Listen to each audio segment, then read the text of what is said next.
Ladies and gentlemen, welcome back to Outriders. I am Grin, and we are back with the Technomancer. Now, ladies and gentlemen, this is going to usher us into the next batch of Outrider videos. Essentially, I want to actually get all of the characters, level them up to 7, basically level them up enough to show you guys a lot of what they're going to be, and also my findings with them. Because I feel like not everybody is going to have or want to take the time to grind up every single one of the classes to see every single kind of thing that they can do, and also how they're going to actually play, and where their strength may potentially lie with their skill tree and all those kinds of things. So today we're going to be starting with the first character I actually signed up for, which was the Technomancer, which in no way is about like summoning ghouls. It instead is about gadgets and support. Which y'all on stream have been telling me that that's actually not what Necromancer even means, is the summoning of minions, but instead it's just like Pyromancer, same with like Necromancer. It's just like, okay, I get it, I guess. I digress. Essentially, I played quite a bit of the Technomancer. I have got all of his skills unlocked that you can, of course, get in the beta. Big ol' cock tease that they didn't actually let us play with the main skill, which is to summon forth machine guns and shit. Rough and annoying. But the one thing that we do have access to is, of course, this one, which is, it's good for probably endgame. Basically, it's a grenade that is an interrupting grenade, which is good for certain characters, yeah. Now, for those guys who do not know, the Technomancer also functions off of base lifesteal, so how he heals is just by shooting things with either his abilities or his weapons, which is fantastic. Now, we also got the Cryo Turret, which is absolutely massive, and I think this is going to be something that you're going to be using even at endgame. I think. We'll see. But I think it's going to be one of the builds that you could potentially make. This thing is so good. Not only does it just heal you a shit ton, because it constantly just is like a beam of damage, which is just going to heal you right up, but it also freezes people, making it incredibly easy to get headshots. Fantastic. We also have this one, which is the Pain Launcher, which is just a bunch of missiles. Now, I will say, in this clip, it seems like they've nerfed it in the real game, but not in this clip, because this thing does not fire like that. This thing, you set it down, give it a couple seconds, and then finally it will launch. Or at least that's the way it feels. Maybe I'm just crazy. But also, this says interrupt enemies. Oh, I didn't know that. Okay, perfect. So this also has a built-in interruption, which I think is probably better than this in some cases. But we also have this, Blighted Rounds. This is what you get when you actually get to level 7 or 6, something like that. It is fantastic too. Yeah, so it basically gives you a full clip of cryo damage or a full weapon, or basically when you switch weapons, it also goes away. Less cool. I'll be honest on that front. I wish it was like a time thing. It is quite literally like you just infect your magazine. Also, enemies affected in a small radius of the main target receive toxic damage. So yeah, this is like a big kind of like an AoE kind of spreading of damage kind of thing. Awesome. Lovely jubbly. We're going to showcase the 3 that most likely people haven't got access to because it's not the beginner one. I also don't really like the grenade.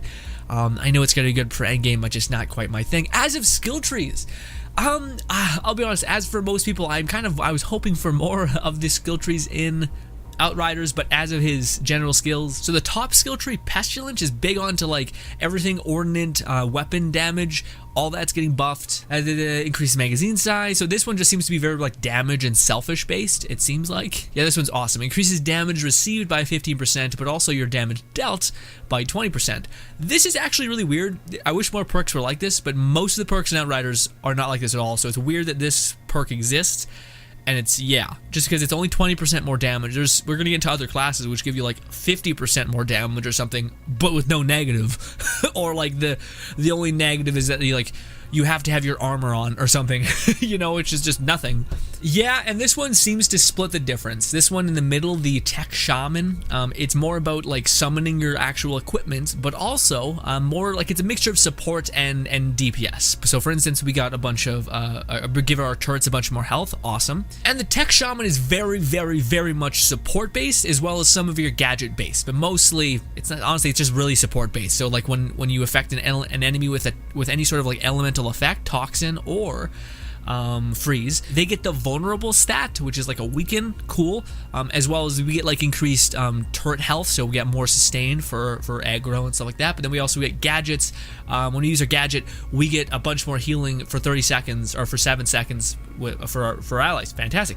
We also get this. Increases all healing for you and your allies by 10. So you're just basically going to become a tank or an unkillable person, but also very supportive based with this one. And of course, the last one is activating gadgets will increase your anomaly power and your weapon damage by 40%. Kind of like if you're willing to chew through all of this, then your final perk can actually give you a bit of damage in your tech and weapon department, which is kind of cool. As well as it gives you like kind of the thing where 10 seconds upon losing all your health, you will receive a second chance. Yeah, so it's like a second chance. Also get more health and all that stuff, and it's on like a minute or some cooldown. Cool. Now the thing that's weird about that one is that you can't just reset your skills at any point with an Outrider. So I don't know why you would just be like, all right, yoink, go back and then come forward again. I don't know. Also, there's kind of like cool substats, like increases your leech, like gives you more health regeneration or health steal. Yeah, and whereas this one was big into like your weapon, like this is a sniper rifle perk, this is a assault rifle perk, this is a ordnance skill perk, which increases weapon damage after you use your ordnance skill. So yeah, that one's very like weapon based. This one is very power based, so like anomaly power specifically. For instance, after decay skills, increases anomaly power for you and your allies. So again, Technomancer all about buffing up his allies constantly, so this is going to be giving them their hits more potency. Fantastic. Now all your ordnance abilities give you leech, a massive leech buff. Fantastic. Activating ordnance skills gives you increased armor. Doubles your skill leech when your health goes below 30%. Pretty awesome. Good deal to sustain.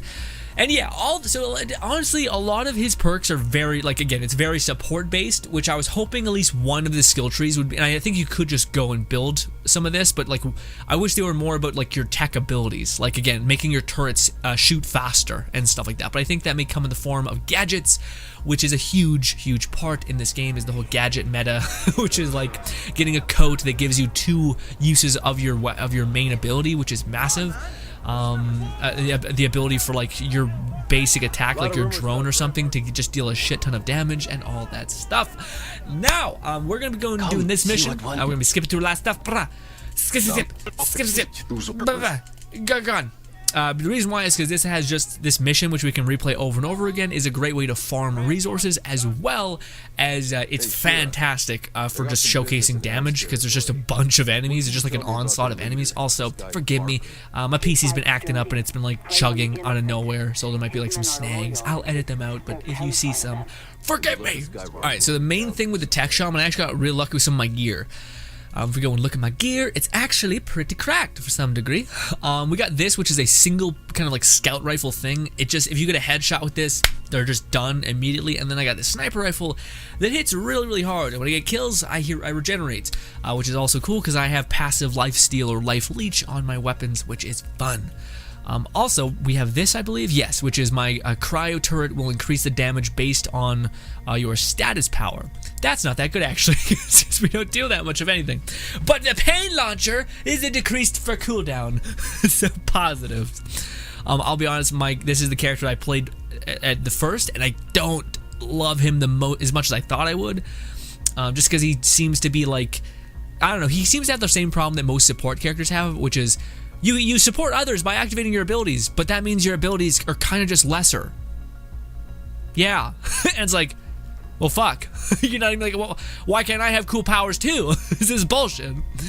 Anyways, we're gonna go ahead and toss this. I will say this is a big part of this character. You want to make sure whenever you do throw out your turrets and your abilities, that they actually do, or they're in a good place, like an advantageous place. But as you guys can see, we get one headshot. We're able just to smash. And it's fantastic. Again, it's just weird in the way they kind of make up for his power. Like, even when we were looking over his skill tree, he'll get like one ability that gives him crit damage, and that will be enough to carry you basically forever. But yeah. Also, hi. So we have enough life leech that we can just kind of tank through this. And yeah, is that a grenade? No, it's not. But yeah, you guys can kind of see there, this is not even the sniper weapon I'm using, so it's just kind of a weirder kind of play style. It's not bad per se, it's just different in kind of a bad way. I don't know, like I would rather him be a little more flexible with his abilities. Oh god, no. See, like there's that. There's that nightmare. Oh. So if you want, you can get close. You can also freeze people so that you can make it really easy to get headshots. You can also do the run and boom and freeze a big group of enemies. Which is fantastic. Ooh, it's bad. Ooh, it's pretty not good. Life steal. Oof. Alright, so you see we're getting some health regen from a turret. Not that much health regeneration, but still, but this will help us quite a bit. So we're going to put down that. It's just going to decimate. Yeah, but again, the placement of your abilities is kind of a huge part of your general kit. So be good when it comes to that, and you'll probably be fine. Or just be really good at getting headshots, which I'm not, but I try. Also, don't forget about this right over here. This is one of the chests which you can farm, and this is essentially how you can get really good gear. I've done this for every one of my characters except for the Technomancer, so forgive me. Ooh, we got a new LMG though. We don't really rock LMGs, which sucks, but it seems pretty good. It seems like it's got better damage than us. No, we need to keep the crit multi, unfortunately. But I want it to, just know that. So we've showcased, again, the barrage is so good, although it does take a little bit of time to queue up. Luckily, and I'm worried this will change, the designers, or like enemies will kind of be stupid, and they'll be like, okay, I'm just gonna sit here and get hit. But then other times they'll just walk away, and you'll be like, okay, well that ability is just useless. Great, because it takes so long for it to finally get to them. But the good news is it does a ton of damage and all that stuff. Also, unlike most other classes, similar to the fire kind of class, you're going to want to stay behind cover and pretty far back. And again, just getting those headshots. Like, this is a blue tier weapon, and we're always getting a kill on the crit. It's pretty fantastic. Anyways, there's going to be a bunch of enemies up here, so we're going to go ahead and toss that right there. We're going to do one of these. Boom. Wait for it. Dead. Most of them are dead. Alright, again, headshots are your bread and butter, it seems. Also, we're going to put in on cryo rounds for us. In fact, now we'll do it with this one. So cryo rounds are now enabled. So now enemies are vulnerable, and if enemies were near him, they would be taking extra damage. Oh, look at that person so far away. Boom, headshot. We're going to play with other characters where you guys are going to see where it gets really nutty. And it does get absolutely crazy. Do that. I'm gonna wait till any enemy gets. So this is the bad thing with the game, where they're just like, hey, guess what? We're just gonna drop a nuke on your ass, and you're like. Also, sometimes you'll like aim at somebody's head, and sometimes it won't work, even though your crosshair is basically on there, and it's very frustrating. So I thought I hit you. And that did it though. It is incredibly satisfying to get headshots though, like so. Whew, just feels so good. You're like pop and pop and pop. But we're gonna play the Devastator in the next video, guys, and you'll see. You'll see, like, oh, what? You're a support character. Yeah, I know, unfortunately, I am. Also, again, if enemies get close like that, you can easily just freeze them and hit their head, and you'll be good to go. Also, there's no real cooldown on that either. Well, you can miss. You can miss, which is the negative. Ah, please. Is he throwing a grenade at us? What the shit? But yeah, those are 3 chests. Also, we can put some venom. We can shoot him in the shoulder. No, I don't want to actually shoot you and kill you. We can shoot you in the knee. Boom, now you're venomed. It's honestly just meant to be. I'm pretty sure you have to like make it good, to be honest. But that'll get him. Yeah, that'll get him. Honestly, I think what's going to be like some of the, like what I would assume the best build is going to be for him, if I can be as outlandish to say that I would assume something. Also, if there's any fantastic person out there who has liked or shared the video, much love, appreciate you looking out for me. Anyways, ladies and gentlemen, what is going to be his end tier builds? Interesting question, I'm not sure. Bullshit, I'm sure. I'm actually pretty sure about it. I think it's going to be this one, Cryo Turret, and of course this one at the very end, which is another kind of turret. I believe it's a fire turret, so it's fire and cryo. I think that's just going to shred.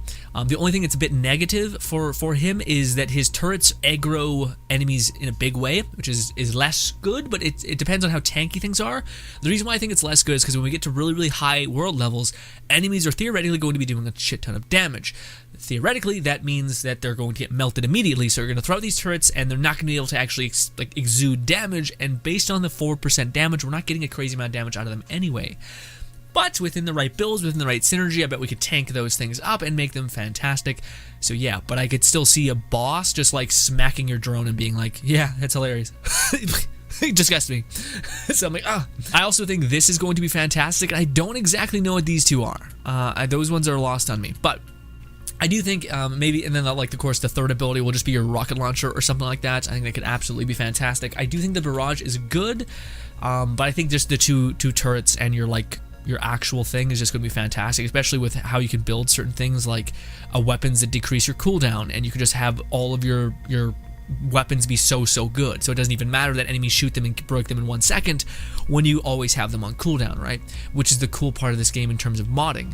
That's one of the most like interesting things I think about this game when it comes to like its weapon mods, and it's like because again, even the clothes I'm currently wearing are interesting. Like they have a blueprint. Well, I've seen a clothes as cool as you get 2 of your abilities, so I could theoretically get 2 of these.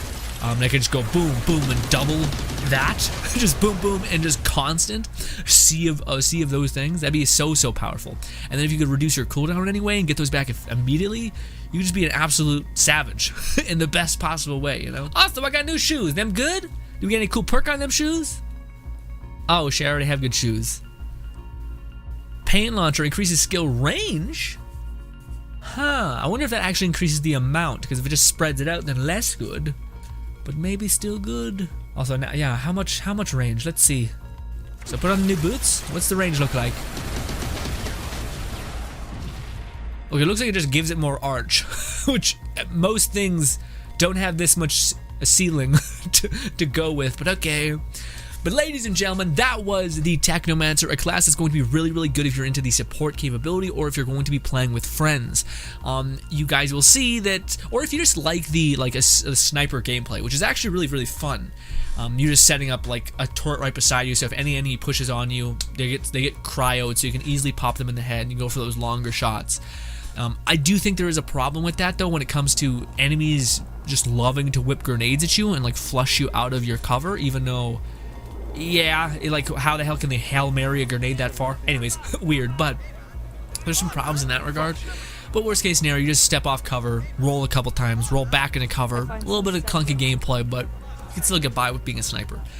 But yeah, if you're planning on playing co-op, this is going to be absolutely huge, a great kind of a character for you. I don't know, I really wanted to like the Technomancer because I was hoping it would be more gadget based, and it probably will be. I think every character in this game at endgame is going to be a blast because the mods and like the special kind of things that you can have that can completely change the fundamental idea of your build and can make you just start doing like crazy things, like if you happen to get lucky again with like having 2 of those missile barrages, and then you just have a weapon that gives you cooldown rate, or like every time you get a kill you get increased cooldown, and then they just completely synergize together and you're just becoming a walking brigade. Sounds fantastic. So yeah, I think that does lie within the Technomancer's future and stuff like that, and again, so many cool things. But I cannot wait to show you guys in the next video about the Colossus, the walking earthbender. I forget the name of him actually specifically, but he's so good. Specifically his ability just to like suck in damage and then whip it back at people, and you just take out like a whole room. It's insane and beautiful. It's a beautiful, immaculate thing. Also, you just play by your own rules with that character. But alas, ladies and gentlemen, again, I thank you so much for your time. We are going to be going over each and every one of these characters. I'm going to be trying to get them all the way up to level 70 before the game releases. That way, if some people didn't want to really, level up a whole character to see what they got, you guys can just check out my video and see if it does fancy you and your playstyle. I will say the Colossus to me feels like it really plays with my playstyle really well. And also I like the way that it's a tank, but it's not just about taking damage, but it's about taking damage and throwing it back at them, which sounds so good. Anyways, ladies and gentlemen, hopefully you guys do enjoy the rest of your day. You've been nothing shy of lovely. Let me know what character you're most excited for, or what character you want me to choose next after the Colossus, because I actually haven't leveled up those characters yet, but I do plan to. I also do plan on covering Outriders a great deal when it actually comes out, and a little bit before that. Thank you so much for your time, and I hope you guys join me on this journey, frankly. Thank you again, and goodbye.